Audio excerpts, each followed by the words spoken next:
Hey everybody, how's it going? alecandstuff here, back today with another quick thoughts video regarding the development of Star Fox Zero. Late last night, Mr. Miyamoto published an open letter of sorts to Nintendo's social media regarding the development of Star Fox Zero. So let's go ahead and read over that before we give our thoughts on the matter. So, it starts off by saying, I made a big decision last week. We have been developing Star Fox Zero for Wii U with the aim of releasing it this year. Although we felt that the development had been progressing well, we now believe that we will need a little bit more time to work on areas such as the unprecedented discovery that we want players to experience in the game by using 2 screens, and further polishing the level designs and perfecting the tone of the cutscenes. While we have already reached the stage where it would be technically possible to release the title in time for the year-end holiday season, we want to polish the game a bit more so that players will be able to more smoothly grasp the new style of play that we are proposing. To the people looking forward to the launch of the game this holiday season, I am very sorry. Star Fox Zero is looking to bring new gameplay and experiences that take it far beyond the framework established by Star Fox 64. All the members of the development team are doing our best so that the final product will not betray your expectations, and the game will not be delayed for a very long time. We're aiming to launch the game in Q1 2016. Please stay tuned for further announcements. So, that was Miyamoto's open letter, and regarding my thoughts on the matter, it is very unfortunate. If a certain quote comes to mind with times like these, it's that, rushed games are forever bad while delayed games are eventually good.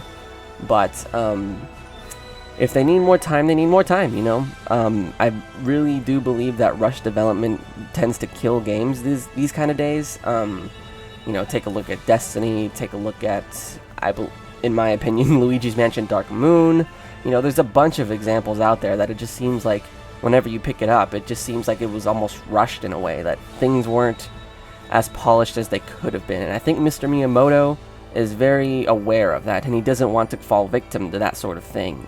And I think that's a good thing on the player's side, because in the end, you're going to get a better product than it would have been had the game released when it was initially planned. So I think that is a good thing for the long run. Now, instead switching over from players to the console itself, this is a very, very awful thing to happen to the Wii U this holiday season, because if it weren't for Star Fox, the Wii U's holiday season would have been very sparse, and now it is, because of the fact that Star Fox is not going to be releasing when it was initially planned sometime late November. And aside from Star Fox Zero, there's not much to look forward to, unfortunately, for the Wii U this holiday season. We have Xenoblade Chronicles X, which is a very niche title. It's a JRPG, if you haven't played it yet, and honestly, I don't think there's that many people that have in the United States, myself included. And Happy Home Designer, but that comes out in a week or two. And Yoshi's Woolly World, but that has already released in some parts of the globe already. So, to say the least, the Wii U's library this holiday season is not looking good without Star Fox Zero. A couple of my other concerns are the fact that it was confirmed, like maybe a few months ago, that the Falco amiibo was going to release alongside this game. And I'm really wondering if they're going to delay that amiibo as well. Because as far as I'm concerned, there's no level design or anything that needs to be perfected with a figure like that. So maybe we'll see a standalone release with Falco, because if I remember correctly, he was going to release in like a bundle with the game. But I'm really curious to see what they do with that as well. And it's a really, really big bummer that this just has to happen now, towards the end of the Wii U's life cycle. I was really hoping for, like, the Wii U to have one really big, one last, run of games, and that'll be it. Because over the Wii U's life cycle, it hasn't been, great or anything, and releasing Star Fox Zero and then Zelda Wii U next year, it would have been a really nice steady pace of great titles coming to the console, and I think it was something that it would have really needed to push it towards relevance towards the end of its life cycle. I mean, something to save the console would have been nice. It's a good console, but it just hasn't performed as well as a lot of us would have hoped for it.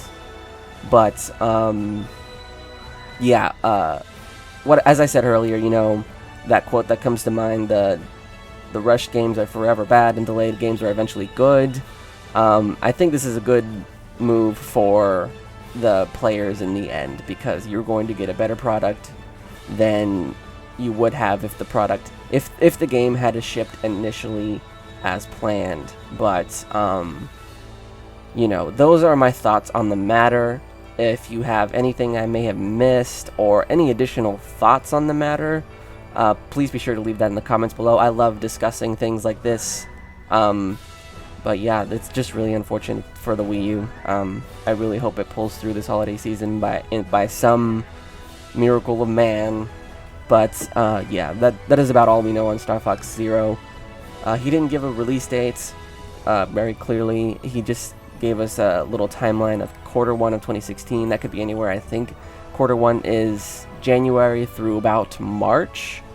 So he said it's not going to be that long of a delay, so I'm hoping it'll be sometime in January. But anyways, that is the news about Star Fox Zero. It's quite unfortunate, and as always, I am alecandstuff, and please keep it locked to this channel for further things like this and other things gaming as well. So I will see you all in the next video.